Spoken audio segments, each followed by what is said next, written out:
About 20 years ago, the government of Ghana decided to introduce the computerized school placement system as a way to help distribute students equitably and fairly across senior high schools in the country. Along the way, in 2017 came the free senior high school policy, which meant that a lot of students had access to second cycle institutions. There have been challenges, and many years down the line, we don't seem to find a way to dealing with the problem, from overcrowding due to a lack of infrastructure or inadequate infrastructure to feeding issues because the money is just not enough to feed our students. Now, the situation has forced the current Education Minister, Haruna Iddrisu, to make some pronouncement, from converting categories of schools to now reviewing the entire computerized placement system. And that's what we want to talk about tonight. Hello, good evening, and welcome to Agenda. My name is Beatrice Adu, and like I just told you, tonight we'll be going into this very system and whether or not the numbers we're seeing for our senior high schools, really something could be done about ensuring that with a system in place and what we have, we're able to deal with the problem. I do have on the panel with me Mr. Raphael Gapson. He is Secretary of the National Council for Parent-Teacher Association. Good evening to you, sir. Thank you for joining us on Agenda tonight. Good evening, Beatrice Adu, and nice meeting you. It's great to have you as well. We also do have with us Mr. Divine Kwe, who is Education Research and Policy Analyst. Good evening to you, sir. Thank you as well for joining us. Thank you, Beatrice. Of course, we have our video call with us, Dr. Peter Anti. He's Executive Director, IFEST. Good evening to you, Doc. Thank you as well for joining us. Good evening, Beatrice. And we'll be joined very shortly as well by Daniel Fenyi, who is Head of Public Relations at the Ghana Education Service, the GES. He'll be joining us very shortly as well. If you're joining us now, let me remind you that we're also streaming live on 3FM 92.7. Send us your comments and we'll read them back to you. I want to start with you, Mr. Kwe. There have been lots of challenges with the placement system, many not getting placed in senior high schools, and of course the frustrations that come with it. You're into research. If you can tell us what you found as the origin of this problem that we faced for many months and years. All right, thank you, Beatrice, and good evening to viewers. I think it is best to start with demystifying the fact that, or the assumption that we have too many students that are numbered places in our senior high school. That is not the case. For instance, if you take the 2025 number of students that qualify for placement into senior high school and senior high technical or technical school, the number is around 590,000. And we have about 712 senior high schools in the country, or secondary schools in the country. And so if you do the division on the mathematics, it means that averagely we are having about 688 students per first-year student per every senior high school. So some schools even have capacity. I think every school has space to accommodate more than 600 students. But the reason we're talking about a seeming lack of infrastructure is because the computerized system seems to prioritize the first A and category B schools, which, I mean, compounds the situation, rendering the others almost like, I mean, not having students, as it were, or not getting full capacity. I agree with you. So like I was saying, so it's not that we don't have space. We have space, but the challenge is about distribution, and we currently have too much pressure on some senior high schools in the country, especially those that are category A senior high school. There's a lot of pressure on them. And as much as the pressure continues, even if you expand the space, there'll always be that pressure that continues to exist. So the challenge number one is not about this lack of space. The challenge is more about how we distribute the students among the existing senior high school. And of course, it is understandable when students say they don't want to go to some senior high school. it comes back to the fact that some senior high school, there are infrastructural challenges. That's why students would not want to go there. So it tells that, one, the existing senior high schools that are having high demand, even as much as we want to expand, that is not a solution. You expand, and then the capacity that you provide will be filled, but the demand will continue. So it has to get to a point that you stop it so that the normal intake can be absorbed, and then you are able to improve on the infrastructure challenges that are existing in some of the low-demand senior high school, so that students can also begin to think towards selecting those senior high school. Other than that, we'll continue to have the recurring challenges that we are having as far as the placement issues are concerned.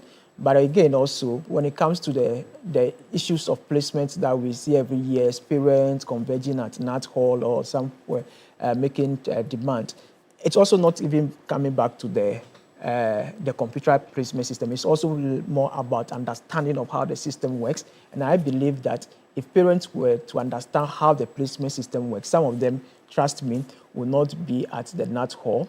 For instance, I think you want to come in. And if you could just wrap up on your thoughts so I can go to Dr. Okay, that's Anti. fine. Yeah, I think. Yes, I'm coming to you, Dr. Anti, because I'm not sure whether you share the same view with Mr. Pe in studio with us.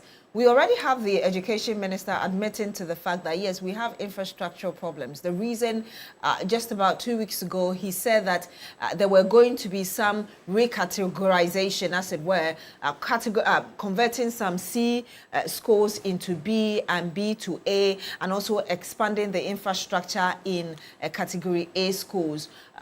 You also deal into research as well. What have you found in addition to what Mr. Pe has told us as regards why we are having the problems currently on our hands?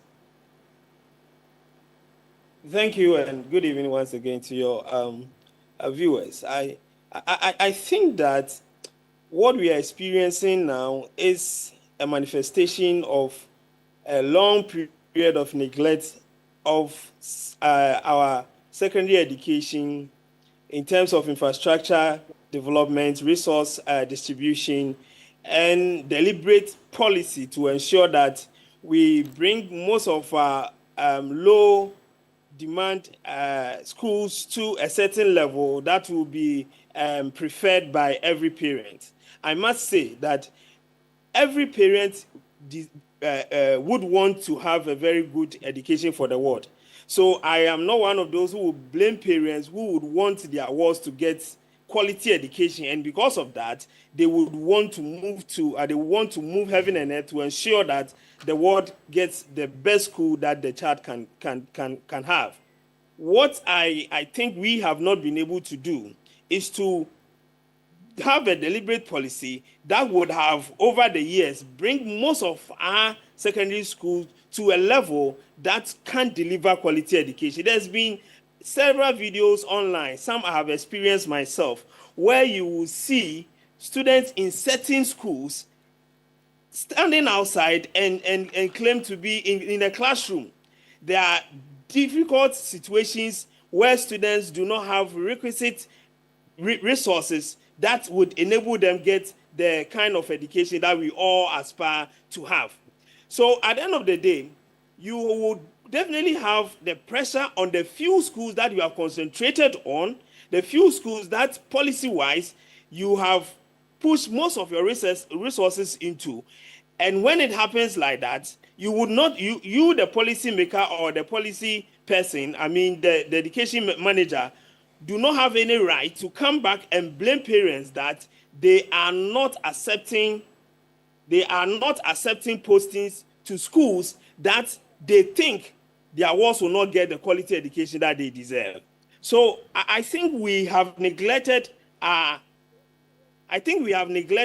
secondary education to a large extent. We have pushed most resources to certain category of schools, and the results is what we are experiencing now. And I think that as we continue with the discussion, we will need to have a rethink of how we have done things over the years. And I'm glad, and I always say this, that the minister has seen the light and he wants to chart a new path. I think it is time we support him and then we get to the destination that we all deserve. We are not saying that we should create precinct across the country. No. What we are saying is that provide the needed resources to most of our secondary schools so that parents will be comforted that when my ward is in this school, that ward is going to receive that kind of education that everybody deserves. If you're able to do that, it is not about the numbers increasing. I was just checking some of the data. I realized that this year we've been able to place more students. I think 82% of the students that qualify automatically were placed as compared to previous years where our highest have been around 80, 81. So we've been able to place more students this year, but the problem still persists, which means that we have to do things differently to be able to achieve different results. And I'll come to Mr. Gabson very shortly, who is in the studio with us. But let me ask you this very briefly. This morning, we had the Executive Director of the Africa Education Watch, Kofi Asare, Mr. Kofi Asare, join us on New Day. And he talked about the fact that the reason we're seeing, for instance, this year, the kind of challenges we've seen with parents and students and the placement is because the government decided to review this placement system, widening the access, as it were, to parents, such that if you're in Accra, you can still apply to schools outside of Accra. And also, of course, the other obvious issue about infrastructure. To what extent is this a problem based on the data you have? Going back, reviewing this policy and giving access to people who are very far from certain schools? Beatrice, the fact is that there were reasons why we introduced a computer placement system. Transparency, give access to a lot of people and all that.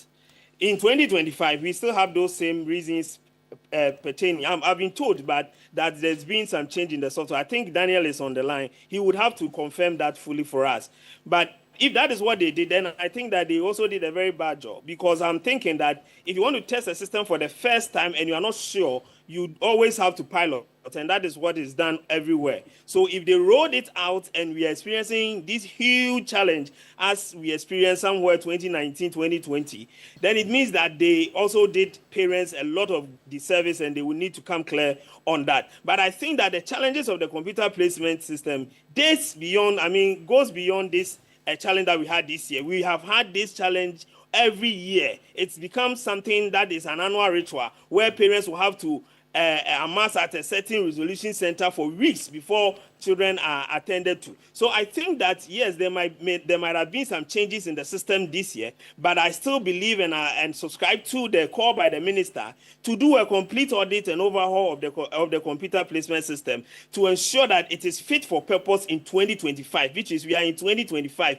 AI and a lot of technological advancements are in place. We will need to get this right 2026. And I think that we have to start by doing an audit and an overhaul of the system that we are using. Let me come to you, Mr. Gabson. You represent parents, and again, this morning we had a parent calling us that she sent her child to Bri Girls, and the overcrowding at the place was unbelievable. We've also heard from other people who have complained that children are even sleeping on the floor because the facility is just not adequate to accommodate all of them.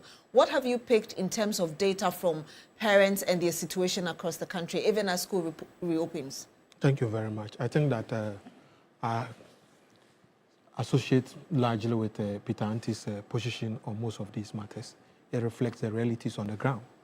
And the truth of the matter is that reviewing the entire school placement system is long overdue. 20 years of practice of a particular system, and every year there have been a ding-dong battle of what I call the mob struggle. When these things are happening, it is those that have lost in society. They don't have anybody to speak for them. Because if you are a prominent or a high-profile person, whether in government or out of government circles, and you are a social media influencer, or you are somebody that the society see you as part of the middle class, you won't see them going there to queue. They have their own way. They will, through the back door, get these things done for them. But you see, when you are a state machinery, or when we say the state, if you read Article 38, the Directive Principle of State Policy, Article 38, it talks about educational objective. Let me just read something.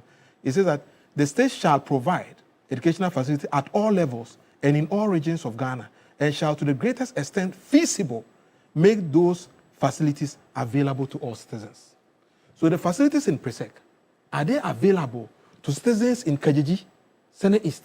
Do they have the same facilities? The answer is no. So we create a classical system where we ourselves have shot ourselves in the foot by grading the schools category A, category B, category C, category D, and category E schools, and telling everybody that if your child don't get access to the category A schools or the category B schools, then you don't belong to the society called Ghana.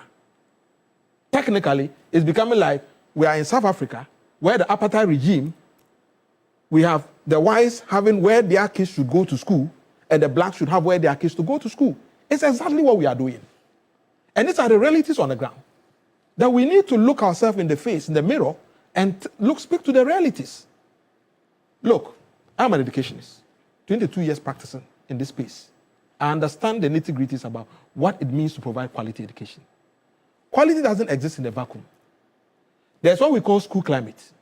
When we say school climate, it speaks about the prevailing circumstances that makes effective teaching and learning in the school very, very adequate and makes the school so exciting that the child, even if you tell him to stay home, he sees that the school is his first home than even the home that he finds himself in. What is the school climate in the category A schools? It's becoming clear like somebody who is being given this type of rice, perfume rice, and somebody who's giving 2 Jimmy. If you put 2 Jimmy here, you put perfume rice here, and you ask us to choose in this room, everybody will go for perfume rice. That's category A schools. And he said it very well. My brother here too alludes to that. The fact that, look, all of us here, we want the best. Because all of us sitting in this studio, no matter the cap we wear, we are all parents. As soon as school placement issues comes, the BP that parents have, especially when they do the placement and where they are expecting their child, it's like a jackpot. Where they expect the child to get the opportunity, the child doesn't get the opportunity. Already, it puts a very huge scar on the mind of the child, the parent, and they think that, look, we are starting education at the secondary school level on a wrong footing. So you say that is a problem we have created for ourselves as a society. And but you see, internationally, there should be a deliberate state policy. And when I say the state policy, it's not about government. You see, the state machinery goes beyond government. The schools are called government-assisted secondary schools. They are not government funded. That's why sometimes when it just pisses me off. When I see government officials, sometimes they easily forget themselves. And they speak as if it's not we who have resourced them to work for us. So let me go to the point I wanted to make, which is that you say that we have created category A, B, C, up to E schools, creating problems for ourselves. But internationally, you even have Ivy League schools. And I'm saying so that's not like a localized there problem. should be a deliberate policy not to make that gap widened. That's the problem we are having as a country. When we see, look, the hands are not the same. We don't come from the same homes. Are you getting it? But when you put us in the same classroom, and you put us under the same conditions, you can get somebody from a poor home. If he gets the right environment, he can excel from a child from a richer home.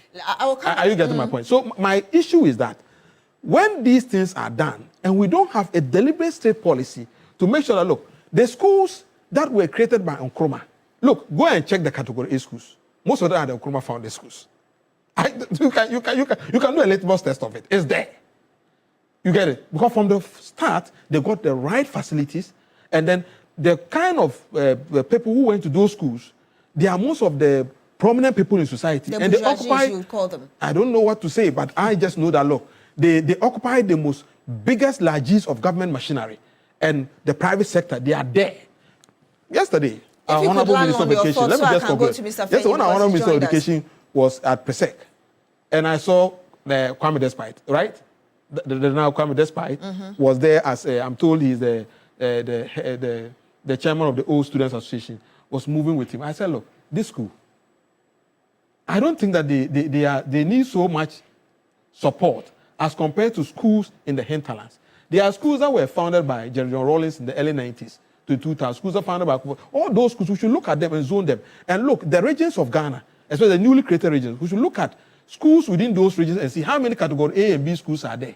If they are not there, what do we do as a deliberate state policy to make sure that those catchment area, we can create that sort of environment so that we can block these issues of this pressure and people pushing every length and breadth to make sure that, look, even if they have to do anything to survive to make their children get access to the category. I'll come back to you, we can avoid those. I think that will help all of us. I'll come back to you, Mr. Gabson. Let me get the preliminary thought as well on Mr. Daniel Fenyu, who speaks for the Ghana Education Service. Good evening to you, sir. Thank you also for joining us.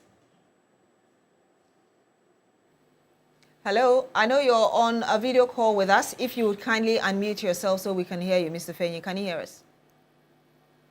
Yes, hello, I can hear you. Excellent. Thank you very much for joining us. So we'll go into the computerized school placement system. But first, let me get your overall assessment or general assessment of the first 2 days of school reopening. I was saying earlier that we've had some parents calling us to tell us that the schools, and these are parents whose children have been accepted into categories A and B schools, and they are complaining about overcrowding and the challenges there. What's your general assessment of the situation on the ground, first 2 days of reopening of school? Yes, in fact, let me indicate that schools were opened for the freshers generally on Saturday, and the reporting days were 3 days, Saturday, Sunday, and then Monday. And on these days, we ourselves as officers, we went around to first-hand witness some of the concerns on the grounds. And I should indicate that, yes, we found some schools that had some large numbers, right? So, for example, schools that are receiving about 1,000 students, just on the first day of reopening, about 800 of the students showed up on the first day, and so they witnessed some overwhelming numbers. But many of the school heads have been in this space for some time, and they knew how to manage and go about the enrollment process. So yes, for some of the schools, the numbers were huge. The numbers were quite overwhelming for them because they didn't expect that all the students, or a significant majority of the students, will show up on the first day and the second day. They thought that a couple of them will show up first day, a couple will show up on the second day, and so they felt the numbers could be manageable, especially because the Ghana Education Service had allotted 3 good days for reporting. I should also mention that for some of the schools too, they didn't have any overwhelming numbers, so their numbers were average, normal. Student turnout were expected, the numbers were expected, and so some of them went through the process quite smoothly. I should also indicate that for some of the schools, they even had an online registration process, so a lot of the students already registered with them, even online, and so when they showed up physically on the school premises, they didn't have to go through much. But all in all, everything put together, back and forth, addition and subtraction, I think the process has been fairly conducted. In some instances, has had huge numbers but had to manage and control. In fact, I should indicate that we got some reports of students who even arrived on the school campuses around 8 p.m., some of them 9 p.m. in the night, because they had to travel quite some distances. And in all these cases, some of the heads were still available, the housemasters, some of them were still available to receive these learners, even at odd hours like that. And so it has been quite conducted well. Also, let me indicate that this year has been the highest number of enrollments in our history, and so you should expect that almost all the challenges will compound. Almost all the issues we have recorded in the past may compound, because the numbers have significantly increased too.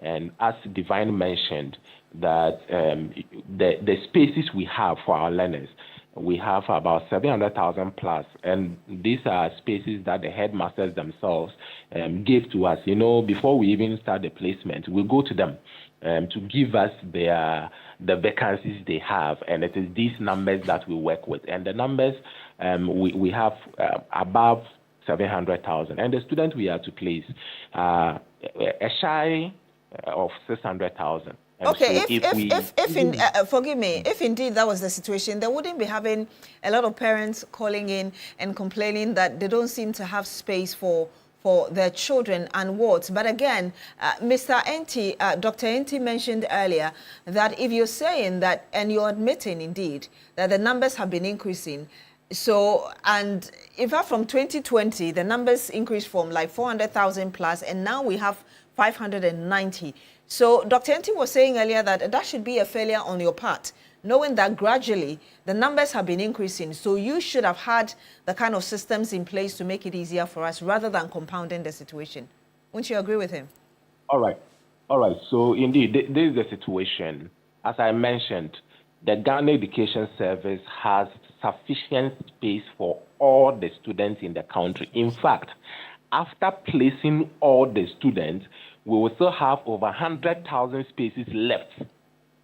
And so that's the official data we have and we are working with. What you see as a challenge, or as though the numbers are so overwhelming and there's a problem and all that, is because almost all the 590,000 students and their parents are looking for some particular schools, right? And so even though we have various schools, in fact, at the moment we have close to 1,000 second cycle institutions, 700 plus senior high schools, 200 plus TVET institutions, right?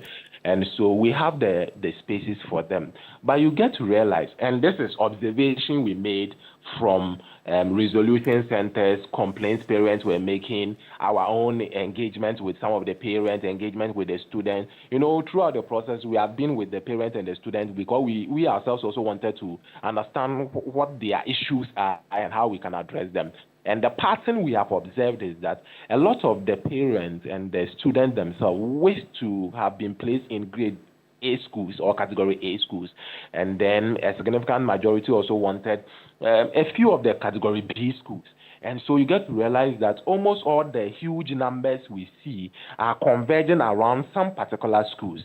And so it makes it look as though the Ghana Education Service do not have space for our learners, but we have space well over 700,000 spaces for our learners. And in fact, as I mentioned, even after placing all our learners, we will still have over 100,000 spaces left for them. And so again, very briefly, there could be space, but that was what Mr. Gapson was saying earlier. What conditions are prevailing in those schools? Because if there's space and the conditions are not as good as you would find in categories A and B schools, you don't expect parents to be happy to send their children to the places. Indeed, for all the schools, they have the facilities. Let me give you an example. So you go to some of the e-blocks that we have. They have all the facilities. They have all the infrastructure. They have all the human resource. But trust me, everybody would want their disadel. Not really because they have more advanced infrastructure, but I mean, some of these schools have been around for a very long time. They have produced some old students in the system. People know how strong their alumni are. And you know, for even the category A schools and some of the advanced schools we see around, for some of the facilities they have on the campuses and the advanced laboratories that they have, some of them are contributions from their old student associations and other partners that they have, far from even the government's interventions. And so sometimes it is not because the facilities in the other schools are not good enough or they don't have the resource, but because of the experiences, because of how some of these schools have been around for a long time, almost everybody would want to associate with some of these category A schools. So indeed, everybody would want quality for their children, but people are more drawn to schools that also have the name, that have the brand in the system, and not necessarily because there are facilities or infrastructure there that are special or different from the other schools. But then again, that also brings us to a very important point that the Minister of for Education has mentioned, how Honorable Beatrice Adu has mentioned. Yes, and we'll go into that very shortly, Mr. Fenye. When we come back, we'll look at the proposals converting some categories of, C, B, A, and expanding some infrastructure within some category A schools, as well as what he told the press yesterday about reviewing the computerized placement system as well to ensure it's more efficient. You're still here on Agenda on TV3. Stay with us. When we come back, we'll look into these and the way forward.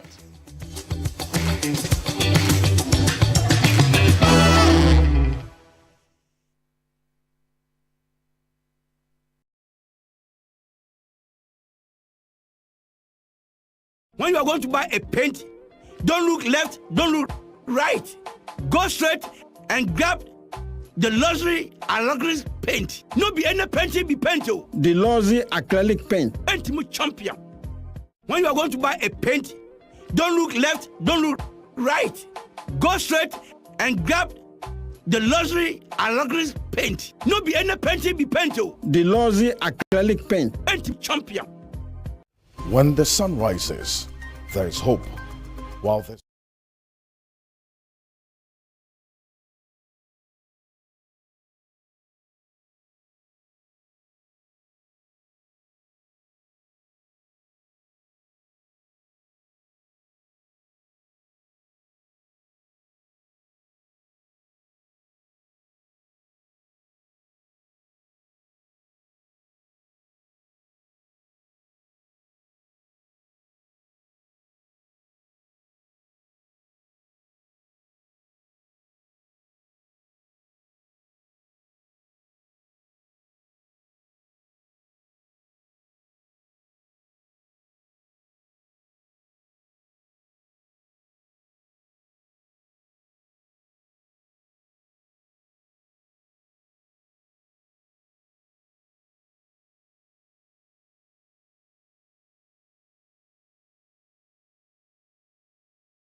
And you're still here on Agenda on TV3. My name is Beatrice Adu. Tonight, we're looking into the computerized placement system, the challenges that parents, students, and wards have had to face, and really the proposals coming from the Education Minister on looking at the entire system so that we deal with this problem. Before we went on that break, I was on the phone with Mr. Daniel Fenyi, who speaks for the Ghana Education Service. I'm coming back to you, and I would want you to be very brief so I can give the opportunity to the other panel members in studio here.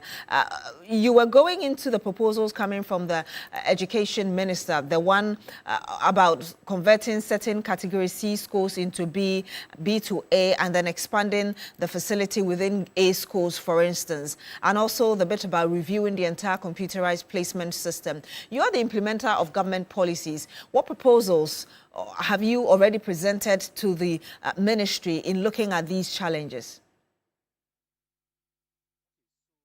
First reaction is that we have just come out of the computer placement process.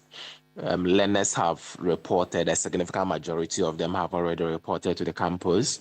And so as a team, we are coming to sit back and do a debriefing. By that I mean we are now coming to do a general assessment of what went well, what were the challenges, and going forward, what should be done.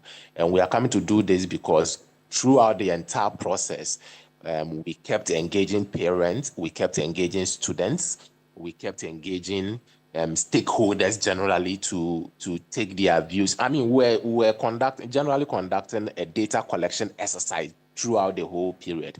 And the initial data we have received, one is that a lot of the parents and the students wish to enroll in grade A schools. And so, for example, majority of the people you saw converge at the various resolution centers, it is not because they had not gotten placements. In fact, every single one of them already had a placement, but they were there because they wanted to change from the schools they have been originally placed into another school, preferably a category A school. So that is the first observation we made from the various concerns that were coming up strongly. Number two is the issue of residential status. So many of the learners, back in JHS 3, we made them select 7 senior high schools for us so that we place them in these 7, any of the 7. And we made them I think out of the 7, we made them choose at least 2-day schools. Some of the concerns were that, Ms. for Afeni, many of forgive me. them, I'll be grateful if you can be very brief with your comments so we can move on to the other panel members, please. I was only outlining the data we have received. And if you could just make it snappy for us, because I need to give opportunity to other people to also talk so we can make progress. That's fine with me. And so issue of residential status changes and all that. These are some of the data that we have received. So we are going to do a debriefing and then have a holistic assessment. But the minister's first reaction is that let us embark on an aggressive, robust expansion and provision of infrastructure, facilities, resources across all the senior high schools in the country. And when we are able to do that, consequentially, some of the grade C schools will now become grade B, because for those that probably do not have science laboratories will now have science laboratories. Those that do not have computer laboratories will now have computer laboratories. And by that, some of these schools will move from their current category to another a higher category. And I'm saying this to emphasize that the categorizations are not just nomenclature. You need to provide facilities, infrastructure, intervention, resources, teaching and learning materials, and all that. And once you do that, the categorizations become only a consequence of the interventions you are making. And that is the focus of the minister, to ensure that he embarks on aggressive infrastructure expansion across all the schools in the country. And then by so doing, we can get more of the grade B schools getting into grade A and more of the grade C schools getting into grade B. In fact, there's another school of thought that believes that we should even scrap the categorization from the system. And that's also a proposal, a very strong point of view, and we believe that we would also look closely at that concern or that angle and see how best that could also be worked with. So generally, we are undertaking a data collection exercise, taking all the views, strong proposals coming from all angles, behind the table and look at which ones work out, ones are more applicable, which ones would help our learners receive better and quality education, and then we roll it out. I'm coming to you, Dr. Pitanti, before I come to the studio panelists here. I don't know whether you've been convinced by the submissions made by the Public Relations Officer of the Ghana Education Service as regards the way forward dealing with this problem. No, actually, I think I wanted him to clarify whether they changed the software for this year's school placement. That's the information I'm picking from various stakeholders in the system. That this year they changed the software, and that accounts for some of the challenges that we are facing. But let me go straight to the minister's proposal. I think it's brilliant. Over the years, this is one of the things that we've pushed strongly, that ministers of education should create when they are in power. And we say this because we classify schools and we categorize schools based on certain variables. I've said that those four variables, 2 of them are policy variables. They are variables that you need to do something with it so that the other things will automatically follow. So if you look at infrastructure and then you look at teaching quality, these 2 variables are very important. So once we were classifying the schools, we knew that the schools that are in B, C, and so on and so forth need infrastructure. They need to improve on teaching quality. They needed the resources and they needed the facilities. Over the years, we've not done that. And so I'm not one of those who think that categorization is causing problems. No, you will need to classify schools. Everywhere in the world, there are classifications. Even in the universities, there are classifications of the various universities. So that categorization is not the problem. The problem is that as a country, as policymakers, as leaders of the education system, we neglected the essence of the categorization, which was supposed to enable us plan the distribution of educational resources. That's what we didn't do, and we have left the schools to rot over the years. And now the Minister of Education wants to revive it. I think we need to give him the kind of support that he deserves. And of course, Daniel, what the minister B and 10 category B schools to a grade to A, and then they will select 10 category A schools and expand infrastructure. I think this is what he said. He didn't say there's going to be a robust infrastructure across the various schools in the country. That will also be problematic because that will defeat the essence of the categorization. I think that this is time the little money that we have is pushed towards the category Ds and Bs and Cs and bring them up to a certain level that everybody will be happy. For example, we know that about 3 or 4 regions in the northern part of the country don't have any category A schools. Why are we doing that? So by policy, we should be able to create about 3 category A schools in all the regions in the country. This is something that is supposed to be policy oriented. It is not for the parent to do this. If you are able to provide infrastructure, you are able to provide the resources. I tell you, the variable of demand or preference of school, which is also part of the category of the variable that is used to categorize schools, would automatically come to play.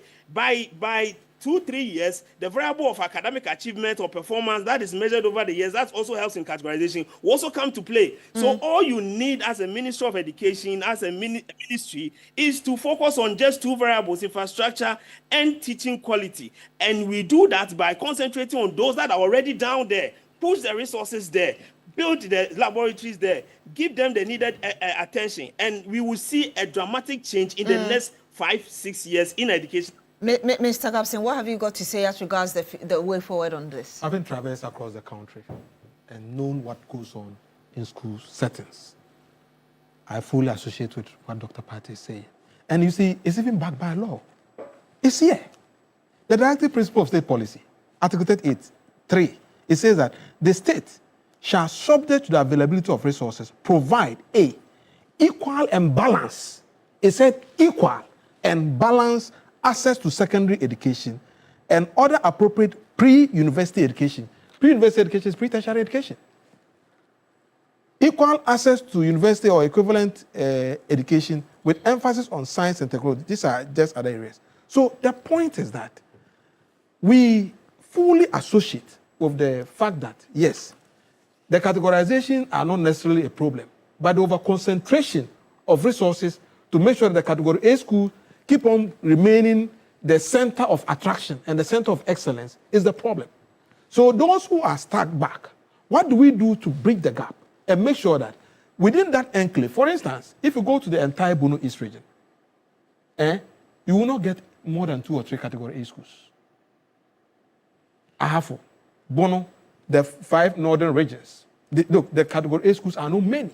So if there's a deliberate state policy to make sure that those areas, the less endowed schools are given opportunity and well-resourced, I just think that this whole headache that at the end of the day, as the PRO of GES wholly admits but finds a way to dance around it and says that, oh, there is not that the parents, the students have not been placed in schools, but the parents are not satisfied. Why? Who will be satisfied with a school that, excuse my language, when he goes there, he knows that garbage in, garbage out? Who will go into that particular situation? And you see, let me say this then, and it's the reality on the ground. Most often, even those of us who are running, public officials who are running government or state institutions that, oh, we are providing education, we ourselves, we don't take our children to the public schools. We take our children to the private schools. You get a point? So the argument is that if it was good, why is your child not there? And you see, this categorization, even if you go to the basic schools, it is worse. They've not been categorized, but look, if you go to the basic schools, and this infrastructure issue you are discussing, the basic schools is worse because government concentration of late has been that, look, we are neglecting the basic school, which is the foundation of education, and we are rather resourcing the secondary education and leaving the basic schools. So the issue is bigger than what we are discussing on this platform. So when we say the state, it's not about government. It's not about GES. It's not about the Ministry of Education. It's about all of us who think that education should be the center of excellence. It should be the breeding ground for us to unveil talents and make sure that those who have talents in sports can be given the opportunity to use their sports to be able to bring something. Those who are into the creative arts. That day I saw the results, the BEC certificates of this famous musician, Shatawale. And when I saw it, and I said, is it true? And somebody told me, yes. But look at him. Look at just last week, or early this week, the kind of crowd he pulled and the kind of magic he is doing. These are things that we need to look at it together in the collective interest to make sure that, look, this kind of politics and this kind of trying to play the devil's advocate like, oh, we are doing well and those things. Look, when you are doing well, the results will show. The results but my will show. point is that the reality on the ground is that, look, the categorization is not necessarily the problem, but where we should take our resources where it is most needed, so that we can invest in those places to be able to upscale up the quality of education and I'll come back sure to that things go well forward. I'll come back to you very shortly, Mr. Gabson, but I'm coming back to you, Mr. Kwe. When the minister talks about reviewing the computerized placement system, which has been in place for about 20 years, as a researcher, what would you expect him to consider so that we deal with this problem? All right, thank you, Beatrice. I'll come to your question, but before that, I think we are all talking about the same thing. And then as I started talking about, the issue is not about non-availability of space. We have space in our senior high schools. It is about how we distribute them. And then, of course, if you distribute a student to a place that is not well-resourced, it's obvious that there will not be the desire to accept going there. Now, talking about investing in expansion of category A, B, and C school, I think we can't again continue to expend resources equally, but it has to be on equity base.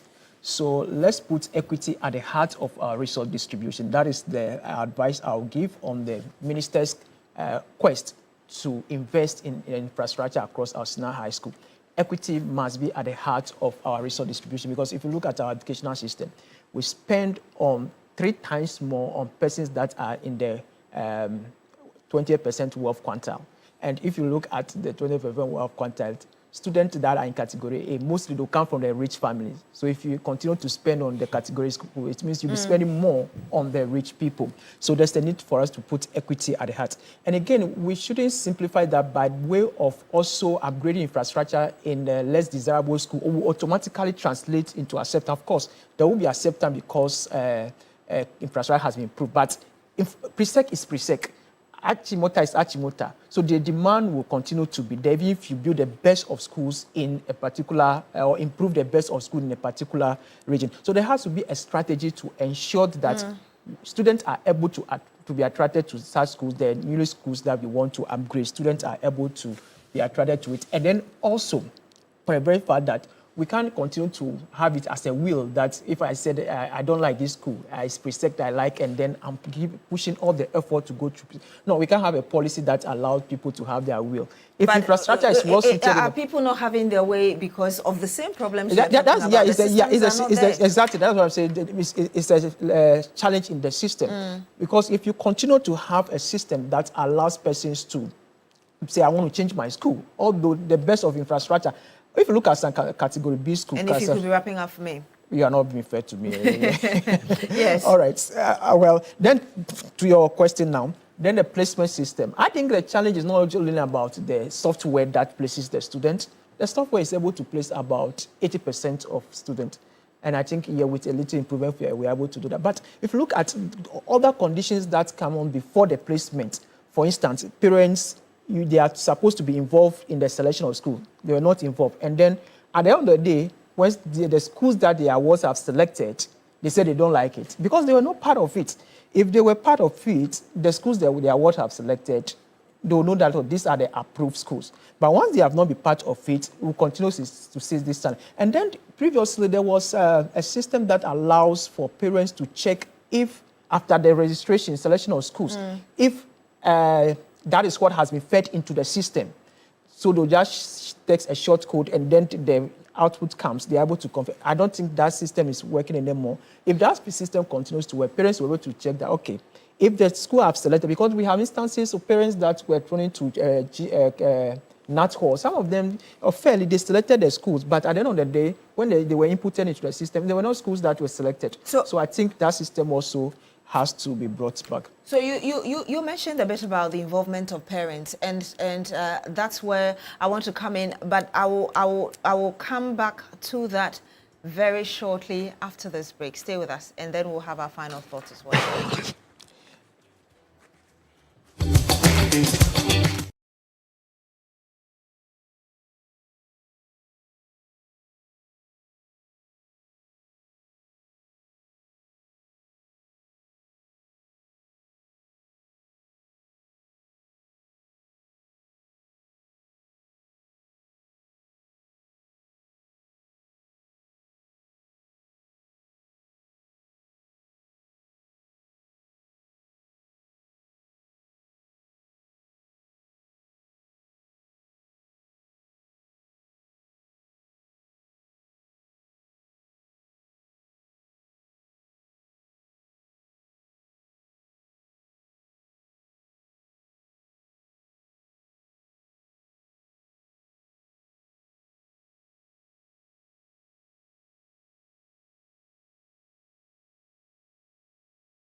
About actually looking into the proposals made by the Education Minister and the way forward as regards the computerized placement system. And Mr. Kwe was actually on talking about the need to involve parents, and that's why I want to come back to you very briefly, Mr. Gabson, because before this government, the PTA was scrapped. It has been brought back. I want to ask you two questions in one. It has been brought back. What are you looking forward to in terms of what needs to be done to make it more relevant? And again, I'm aware that you have sued the Ghana Education Service. Of course, Attorney General is part of it because of the fact that you feel the government is being too involved in this association. If you can tell us more about that, and we'll get some quick response from the GES representative and get your final thoughts. Okay, thank you very much. I think that the PTAs have moved from the traditional PTAs to the modern PTAs. The days that PTAs were just existed in schools and then they could manage their affairs have grown. And every organism grows. Journalists can be there in their small community, decide to come together to have a mother umbrella body to regulate their space better. And the law provides for that. I just think that we have to respect the law and allow the law to work. When you read this Pre-Tertiary Education Act, which gives the GES a mandate to operate, there's nowhere in this Pre-Tertiary Education Act that says that PTAs are under the GES to regulate it. So when GES under the previous administration, the ministry and GES decides that, they are changing the PTA to make it PA. They were changing our identity, and we said, look, you can't change our identity. We're an association. So we resisted it, and we made noise about it, and you all supported and realized that, look, we're all parents.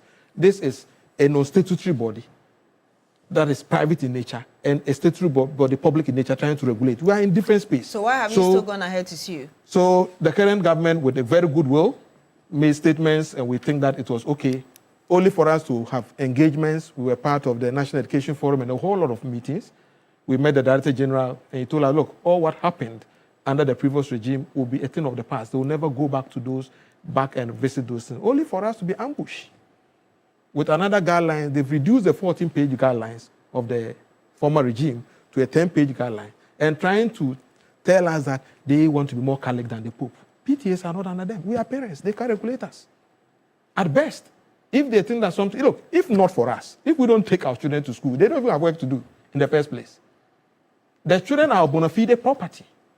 That's why when anything happens to a child in the school, the headmaster doesn't even have authority to take any decision without the parents consenting to it. So what is ours? We are saying that the law is the law. So we petitioned the President of the Republic, and let me give credit to His Excellency President John Dramani Mahama. We petitioned them we wrote the letter on the 6th, we submitted on the 8th. On the 9th, the President responded, and we got the letter on the 13th, where they directed the Minister of Education that quickly they should look at our issue, review it, and then take appropriate action. It has not been done. Nothing has been done. So that's why you sued. And the Director General and his people and all his agents, they are going around, started creating confusion in the system that, look, the PTAs are now under their watch and they are going to regulate us. How do you regulate us? So you're asking the court. And we've asked the court, we've made a lot of demands, and when we get an appropriate forum, we'll discuss. Because if we want to discuss this in here, my brother Divine will say that, look, I've taken over the whole space, even though he's a parent. Mr. Fenyi, can you respond to this? Are you aware that the GES has been sued because Mr. Gabson feels that you want to regulate them when they are an independent parent association, not under you? How do you respond to that quickly before I get the final word of the rest of the panel? Yes, indeed. Because the matter is in court, we are unable to comment on some of the merits of the issues. However, let me indicate that teachers, i.e. Ghana Education Service, and parents, we are collaborators. We collaborate to ensure that our learners or our children receive quality education. We are not competitors. We are not fighting. The bottom line is that all of us together want to collaborate and make sure our students get the maximum best of what the Ghana education system has to offer to them. And so our parents, we will continue to work with them. There's no attempt to regulate them. There's no attempt to determine what they can do and what they cannot do. I will have to say thank you.